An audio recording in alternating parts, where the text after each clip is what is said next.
Bali termasuk salah satu daerah yang berpotensi terjadi banjir rob atau naiknya air laut ke permukaan.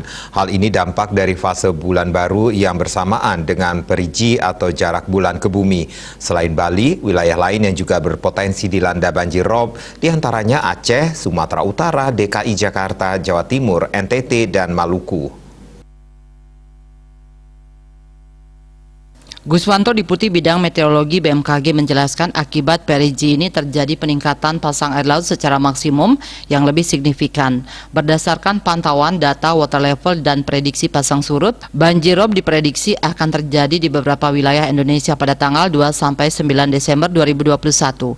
Guswanto juga menambahkan potensi banjir rob ini diprediksi akan terjadi dalam waktu berbeda di masing-masing wilayah. Dia mengatakan kondisi ini secara umum bisa mengganggu aktivitas keseharian masyarakat di pelabuhan dan pesisir, seperti aktivitas bongkar muat di pelabuhan, aktivitas permukiman di pesisir, serta aktivitas tambak garam dan perikanan darat.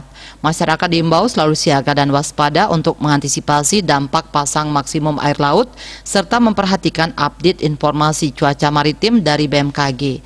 Sementara itu, Koordinator Bidang Data dan Informasi Satgas Penanganan COVID-19 Buleleng, Ketut Suarmawan mengimbau seluruh masyarakat untuk tetap waspada dan siaga, serta menjaga daya tahan tubuh dengan menerapkan perilaku hidup bersih dan sehat PHBS dalam aktivitas sehari-hari.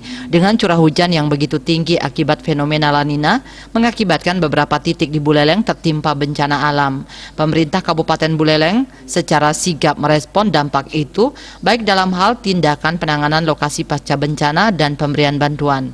Masyarakat diminta untuk selalu waspada dan siaga ketika hujan dengan intensitas tinggi terjadi, mengurangi aktivitas di luar rumah yang tidak terlalu penting. Sugiatnyana Robin dan Pos melapor.